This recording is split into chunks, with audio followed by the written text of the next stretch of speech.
going to share with you a technique that's not new, but certainly one that's worth revisiting.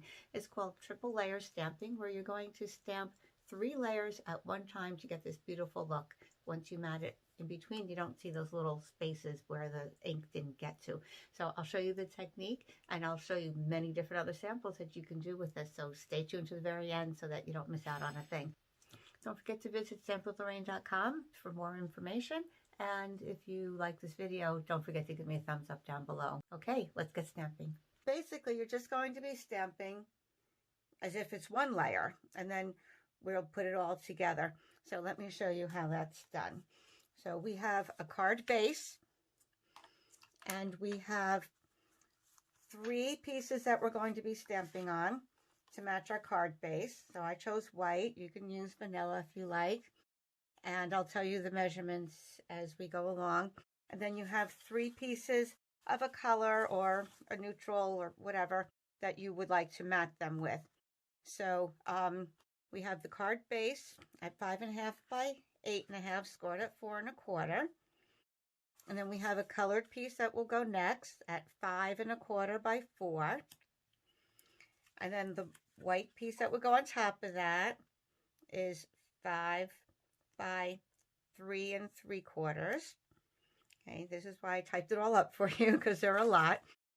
And here you have 4 1/4 by 3, which will mat your next layer, which is 4 by 2 3/4. So the white that you're stamping on is just a 1/4 inch less than the mat behind it. And you want these pieces to be fairly big because you want your print to show through what you stamped. You want that to be able to be seen. And then your top layer, 3 1/4 by 2 by 3 1 3/4. So it gives you, that step down of the layers. Okay, so we're just going to take the white pieces, put the rest aside, including your card base. And we're going to layer these one on top of the other. And I like to put just a little touch of adhesive. You could put a little glue dot. I'm just going to put just a little tiny piece of snail there just to kind of hold it all together as I stamp. Line it up. All right, so now they're all together. You're going to actually stamp right on top of here. Now, of course, because of the layers, it's not going to stamp very clearly right up to the edges, but that's okay, because when you put your colored mat underneath, it's going to hide the part that didn't get clearly stamped. So I am using Rocco Rose and Pear Pizzazz. I'm using the stamp set Floral Essence because it has some bold images. You can do this with a lot of different stamps, but I like, to do this, I like to have a nice bold stamp in there. I'll show you something else that I colored in later. Okay, so we're going to be using the 2 flowers and the leaf from there. Okay, and basically you're just going to stamp all around. Oh, let's try something a little different. This one, I stamped my sentiment on a hello, and I used the smallest, on a piece of white paper, I used the smallest stitched nested labels, and I put that on with dimensional dots and tied the gold ribbon around there. If you don't want to add that extra layer there, because you already have 2, 4, 6, 7, that makes an 8th layer, it's still not going to be a problem going through the post office, but it is a lot of layers. So maybe you don't want to take the time to do that. Here's another idea. Let's do Thinking of You. We can stamp right on this top layer and put our flowers around it. So it's up to you if you want to attach a separate piece or just do it that way. Okay, just giving you options, different ways. All right, so just take your flower or 2 or whatever images you're choosing, and we're going to stamp all around. Now you can see, because of the height difference of the different papers, you have a gap where the stamp can't reach because of the layer above it. but like I said, with the matting, it's going to not be seen. Okay, so just going to random, stamp all around.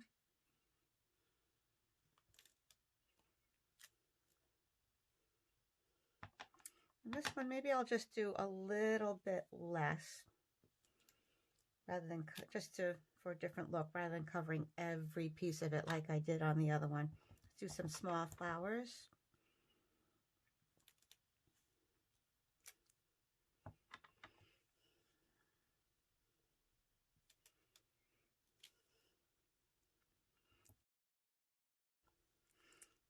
Okay, that one, just a little piece, see if I can get over it. Okay, I did.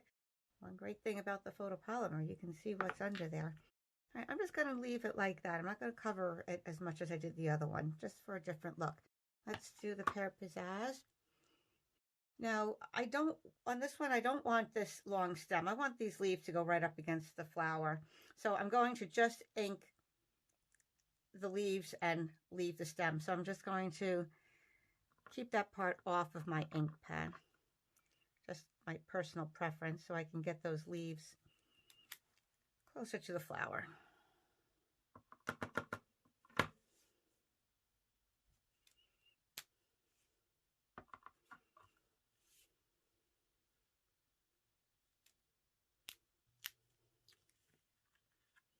Okay, I'm going to leave that one a little bit more white space on this, just to see how that works.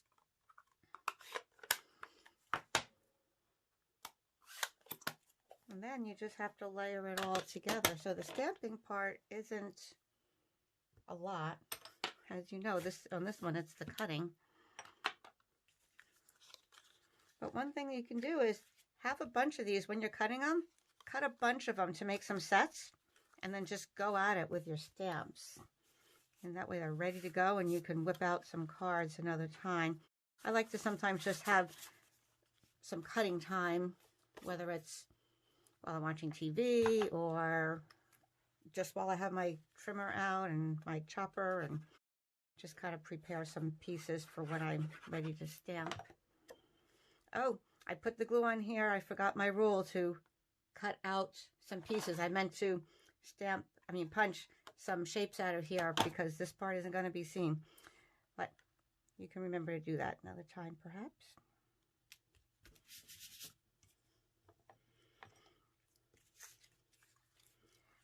Okay. Now, if you wanted, you could put all these layers on dimensionals, pop them up a little bit. I'm going to glue my first layer down and then pop the next two up, because I think that will be enough height. Okay, I'm going to glue these together.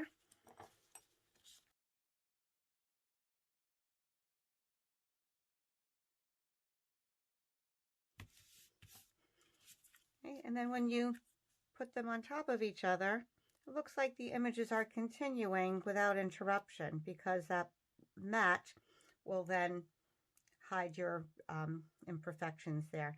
So when you attach them, you can either glue them down as is, or you can put them up with dimensionals. Because this is black, I'm going to use the black dimensionals. One in each corner, but then on this big one, I'm going to put one in the middle. You might want to put two. I don't know. It's up to you, but I think one is fine for now.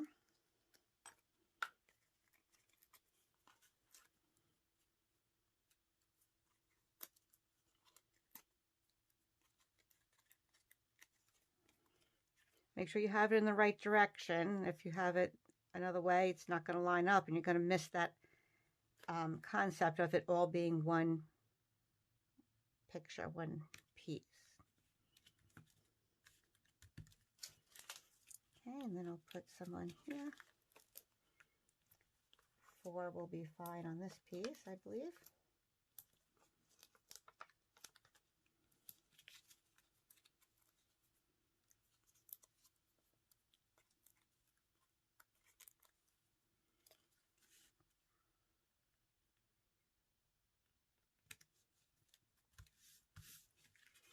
Okay, then you can leave it like that, or if you want, you can add some of your enamel dots.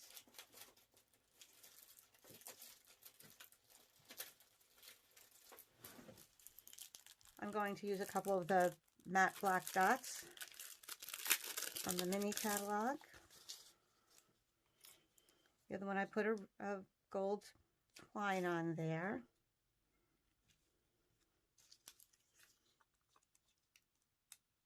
These are a little bit more raised than some of the other enamel dots we have, a little bit more rounded, but there are two sizes, smaller and larger ones. I'll take a small one next. Maybe stick it down here. Okay, so there's your pretty card compared to the other one where we tied the ribbon. Again, you could tie your ribbon around any of these layers, vertically, horizontally, whatever you like. I used the smallest of the stitched nested labels for that. I was thinking of maybe trying a large one on here because I wanted to thinking of you, and that could have worked as well. But I wanted to show you how you can just stamp right on there and work around it. So those are two ideas. Here's another idea, same concept I did with the dinosaurs for a kid's card, using Pretty Peacock, Pumpkin Pie, Granny Apple Green, Melon Mambo, and Pool Party. So, and then the leaves were stamped off with the Granny Apple Green. I did the pterodactyls full strength, and I did the leaves stamped off to give it a little bit different tone. So that's same concept as this, just totally different look. So you can have a very pretty card, you can have a kid's card, something more fun. So if you wanted to, you don't have to necessarily have these all concentric shapes. You can mix it up a little bit. I'll show you that real quick too. Using Good Morning Magnolia, and I'm going to be using the big image this time. Now it's not a solid thing, so I'm going to have to do some coloring in on that. But I was looking at a few different options. So this is the second card where I gave you some random shapes, not necessarily all concentric rectangles. So this one I already mounted to my card base, and you see I punched out my little pieces because that's going to be covered. And then next will come the square. You can arrange these in any way you like. They don't have to be all even, borders all around. Maybe something like that. Okay, so however you want to arrange it, like I said, it's totally up to you. Maybe even like this. But decide how you want it, and take out your colored pieces. And you're going to just arrange the pieces that you want to stamp with your vanilla or your white. We're going to add that little bit of adhesive on the back to hold it together as you stamp.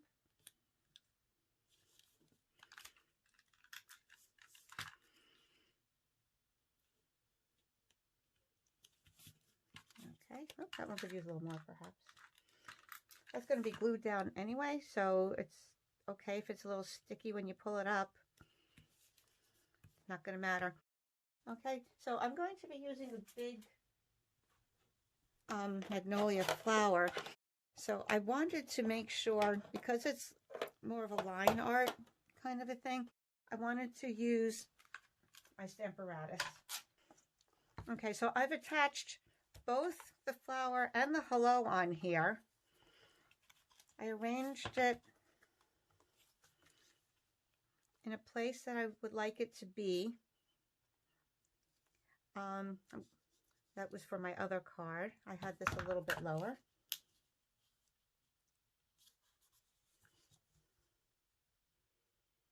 So I'll have my flower and my hello right there. So you can arrange it, set up your paper with your stamps on there, close your Stamparatus, and pick up those stamps on the plate. I want to make sure I'm straight here. Put my magnets. And I was worried if I just stamped on this that maybe it wouldn't come out quite as clear as I was hoping. So that's why I'm doing it on the Stamparatus, so that I can ink it up and hit it again if I need to.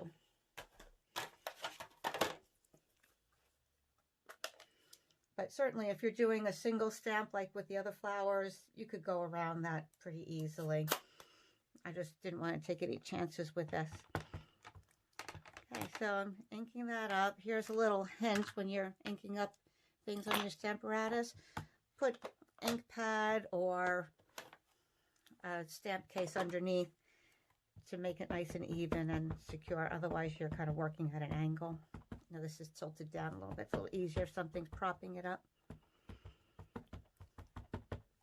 Okay, I'm using gray granite for this. And I'm going to make sure it is pushed down quite a bit. Okay, there we go. That looks pretty good. Put that aside. Now, in a way, this kind of looks nice just as it is, as the stamp often does. If you wanted, you can have just a very soft looking card. Notice I punched out the middle.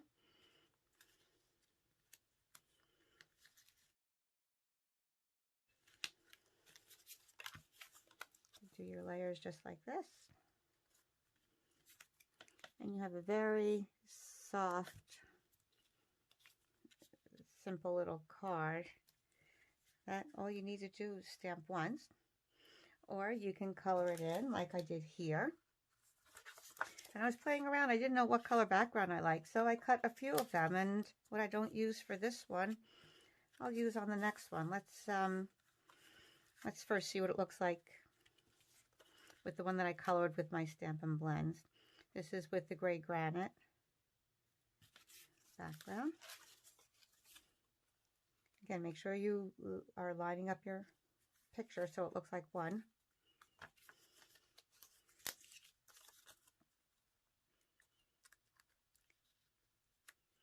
Okay, so that adds a little something else. Very pretty. The colors that I used were light and dark olive for the leaves. I used light and dark petal pink for the flower. And I didn't color the whole flower. I left some of it white, as magnolias are. They just have that little hint of pink. Dark saffron for the middle and light crumb cake for the stem. Okay, so gives you a different look there. And then even if you wanted to try that on black for a little more bold look, I couldn't decide. This would look nice too, the uncolored one on black. So let's just take a quick look at the different options. You can tell me which one you like the best.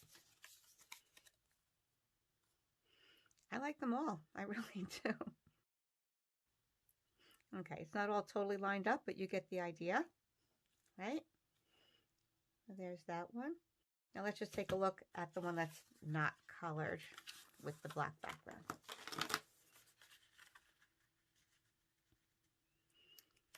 So these, your first layer you want to be what it is, 1/4 inch in for each of those. These extra layers on top, they could be any shape, any size you want. You just want enough of the lower level, the lower layers to show through.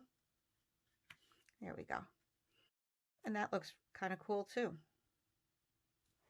So I think each one has a nice look to it and a purpose. So have fun with that. I kind of like the brown and the black. I would maybe do some of each just for fun. So there you go. I was thinking maybe even soft suede might look nice on there too, just to mix things up a little bit. So anyway, I'll play around with it, do different versions, and probably give them out for Random Act of Kindness week. Well, thank you for joining me to learn the triple layer stamping technique. I hope you enjoyed it, and I hope you come up with some of your own great designs sometime soon. In the meantime, don't forget to visit stampwithlorraine.com, and if you need a Stampin' Up! Demonstrator, reach out, sign up for my mailing list. I'd be glad to help you out.